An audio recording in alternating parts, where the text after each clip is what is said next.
एक बड़ी बड़ी अच्छी चीज़ है कि योग से जुड़ी हुई मतलब आपने इसको बहुत बढ़िया से जो है इसका जो है वर्णन किया। इससे जुड़ी हुई कुछ गलत फहमियाँ भी लोगों के मन में हैं, धारणाएं बनी हुई हैं और उन धारणाओं के हिसाब से जैसे सनातन धर्म से इसको जोड़ दिया गया कई बार जो है नहीं ये सबके लिए उतना ही अच्छा है जो सांस ले रहा है वो कोई नहीं जानता, या ये कभी भी प्रकृति ये नहीं करती है कि आप इस संप्रदाय इस जाति से हैं तो आपको सांस कम मिलेगी, इसको सांस ज़्यादा मिलेगी, ऐसा तो नहीं होता है।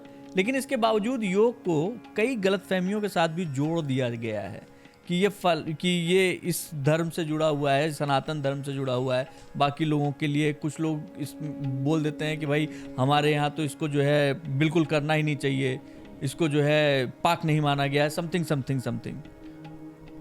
आप बताइए, आप तो एक टीचर हैं, टीचर के तौर पर योग तो मेरा ख्याल है इस दुनिया में कोई किसी भी संप्रदाय किसी भी जगह पैदा हुआ हो ये तो सबको करना चाहिए। जन्म से कोई किसी ना जाति में पैदा होता है ना किसी धर्म में पैदा होता है।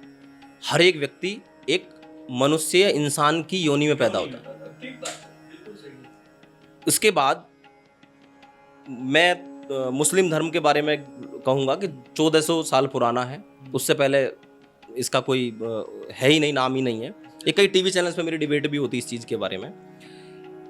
मेरी कक्षाओं के अंदर कम से कम 15 से ज़्यादा मुस्लिम महिलाएं और पुरुष योगा करते हैं।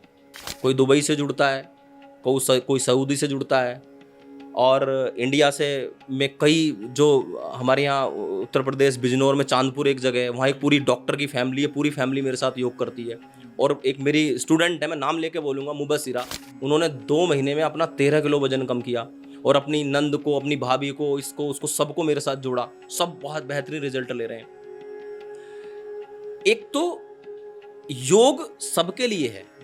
आप इसको ऐसे समझिए, योग हमारा सृष्टि के प्रारंभ से ही है, और जब मनुष्य भी पैदा नहीं हुआ था उस समय भी योग था, क्योंकि योग आया है वेदों से। और वेद कब आए? नासा ने भी ऋग्वेद को संसार की सबसे पुरानी पुस्तक माना है। और वेद निकला है, वेदों में बहुत मंत्र, योगे योगे तपस्तरम वाजे वाजे हवा में सखा इंद्र, बहुत मंत्र हैं वेदों के ऊपर। हिरण्य गर्भ समावर्तताग्रे वेदों, और फिर बाद में उत्पत्ति भगवान शिव से भी मानी गई।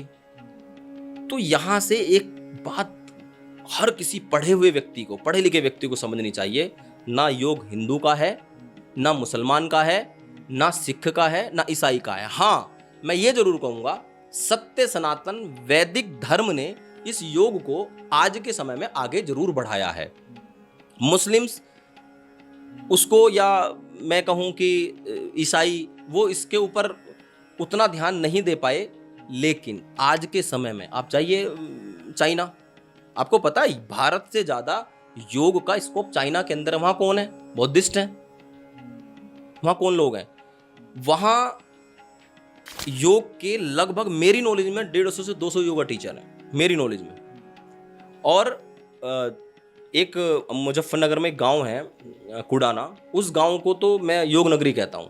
वहाँ उस गांव के 100 से ज्यादा बच्चे एक ही गांव के हैं चाइना में जो जॉब कर रहे हैं। अच्छा। योग अपने सेंटर बना रखे हैं।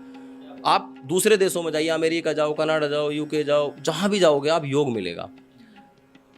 एक अभी जब विश्व योग दिवस मनाया जाता है, उससे पहले हर वर्ष एक कोई ना कोई कंट्रोवर्सी पैदा होती है। कोई ना कोई बड़े मुस्लिम धर्मगुरु या कोई नेता वो कहते हैं ये मुसलमान सूर्य नमस्कार, हाँ बिल्कुल, झंडा ये, हाँ वो सूर्य नमस्कार हम सिर्फ वो, और इबादत से क्यों जोड़ रहे हो उसको?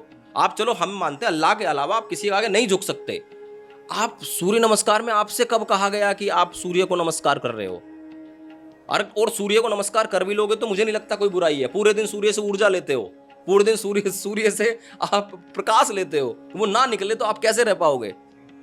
आप अगर उसको प्रणाम कर भी लोगे तो बुरा क्या है? लेकिन मैं फिर दूसरी तरफ आता हूं, यदि आपका सूर्य नमस्कार करने से मेटाबॉलिक सिस्टम ठीक हो रहा है, वेट कम हो रहा है, फिटनेस हो रही है, हेल्थ आपकी इंप्रूव हो रही है, आपका बीपी सही हो रहा है, आपके शरीर के अंदर कोई रोग नहीं हो रहा है, बॉडी स्ट्रेंथ हो रही है, शरीर के अंदर ताकत आ रही है, बलवान बन रहे हो, आपकी हजारों रुपए की दवाइयां छूट रही हैं, तो आप सूर्य नमस्कार क्यों ना करें? क्या दिक्कत है? अब आप अस्पतालों के बाहर देखिए, सरकारी अस्पताल में सबसे ज्यादा मुस्लिम मिलेंगे। किसी भी सरकारी अस्पताल के आगे जाइए, सबसे ज्यादा मुस्लिम्स मिलते हैं, सबसे ज्यादा बीमारियां, कारण कि सबसे ज्यादा खराब खान पान मुसलमानों का है। मैं बिल्कुल खुलेआम बोलता हूं, लेकिन मैं उनके प्रति संवेदना रखता हूं, इसलिए बोल रहा हूं। मैं कंट्रोवर्सी शब्द में कभी बोलता ही नहीं हूं। मैं कहता हूं कि मेरी कक्षाओं में जितने भी मुस्लिम्स योग करते हैं, मैं उन पढ़े लिखे लोग हैं और रिजल्ट ले रहे हैं, उनको भी पता है, फिर तभी तो दूसरों को रिकमेंड कर रहे हैं। तो अभी पिछले वर्ष इससे जो ये गया है 21 जून, इससे पहला 21 जून में भारत के उपराष्ट्रपति हामिद अंसारी जी ने एक बयान दिया था कि ओम का उच्चारण मुसलमान नहीं करेंगे। उसके ऊपर एक डिबेट हुई, बड़े चैनल पे मैं भी गया, बहुत मुस्लिम से मेरी टक्कर हुई। मैंने एक बात कही, अमेरिका की एक यूनिवर्सिटी ने एक रिसर्च भी की है कि ओम के उच्चारण करने से ब्रेन के अंदर ऑक्सीजन का लेवल बढ़ता है। जब वाइब्रेशन जो होती है कि आप 1000 मोबाइल भी रखोगे और उनकी वाइब्रेशन भी आप महसूस करोगे, उससे ज़्यादा वाइब्रेशन आपके मस्तिष्क के अंदर हो रही है। और एक रिसर्च मैंने पढ़ी कि सूर्य पे भी जो ध्वनि हो रही है वो ओम की ध्वनि हो रही है, और ओम वेदों से आया है। मैं इसको भी कहूँगा, हर मंत्र के आगे, प्रत्येक मंत्र के आगे ओम शब्द लिखा हुआ है। और आप इसको हिंदुत्व से हटाइए, बिल्कुल हटा दीजिए, चलिए सनातन धर्म से। मैं कहता हूं, अगर ओम के उच्चारण करने से आपका ऑक्सीजन लेवल बढ़ रहा है, ओम के उच्चारण करने से आपका मस्तिष्क शार्प हो रहा है, आपका ब्रेन शार्प हो रहा है, आपका स्ट्रेस जा रहा है, तनाव से बच रहे हो, आप काम करने की क्षमता बढ़ रही है, आपकी आई साइड अच्छी हो रही है, आपके सोचने समझने की शक्ति बढ़ रही है, तो भाई ओम का उच्चारण करने में प्रॉब्लम कहां आ रही है आपको? धर्म से हटाइए। और एक और बात कहता हूं, आज प्रत्येक धर्म में इसको माना गया है। कहीं आमीन, आमीन भी ओम का बिगड़ा हुआ रूप है। आमीन यह भी ओम का बिगड़ा हुआ रूप है। मुस्लिम्स बोलते हैं आमीन, तो ये कहां से आया? ये भी मैंने बड़े धर्म गुरुओं से, मुस्लिम्स के जो उनके आका हैं, उन लोगों से, मुल्ला मौलवियों से मेरी इस बात के ऊपर बहस हुई, ये जवाब नहीं दे पाए। मैंने कहा कि ये जो ओम है, जो आमीन बोलते हैं, ये ओम का ही बिगड़ा हुआ रूप है।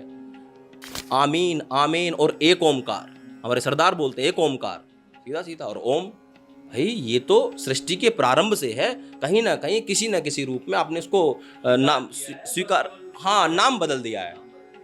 तो इसलिए योग में फिर आपका मन है नहीं है, मेरी कक्षाओं में कुछ लोग बोलते हैं, कुछ लोग नहीं बोलते हैं। मैं तो कहता हूँ योग करो, आसन करो, प्राणायाम करो, ध्यान करो, सूर्य नमस्कार करो, और जब ओम नहीं बोलना चाहते उस समय पर अपने अल्लाह की या अपने जो भी जिसमें आपकी श्रद्धा उसका ध्यान कर लिया करो। उसके लिए ओम ना बोल के ऐसे कर लिया करो, तो ब्रेन को कुछ आपको लाभ मिल जाएगा।